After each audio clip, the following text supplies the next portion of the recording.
Yeah, look, so I came across this video where Master P was talking about how he got richer than Jay-Z and a lot of other people by simply turning down $1 million. Check this out.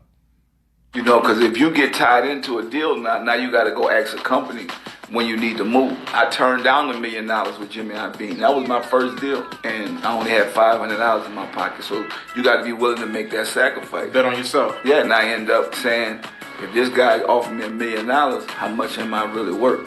Don't do nothing when you're desperate, because it's not going to end up right. So I took my $500, went back home, and started selling my CDs out the trunk of my car. Came back and got that bag. Yeah, came back and got that bag because I got 85%. I got a distribution deal. I didn't get a record deal. So I didn't have no boss. I made more money than a record company that put me out. They only got 15%.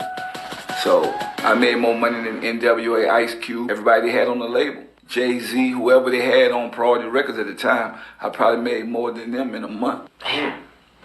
Hey, look, and so the question is, would you turn down $1 million, right? So you can go get that bigger bag, so you can invest in yourself and go for the 100 million instead of the little million that they're offering you.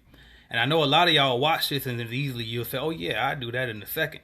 But really the truth is a lot of y'all won't even walk away from $20 an hour. You know what I mean? Some of y'all got jobs right now and y'all scared to quit that job to go chase your dream and go start your own business. You know what I mean? I got people right now, because y'all know I help people start cleaning companies.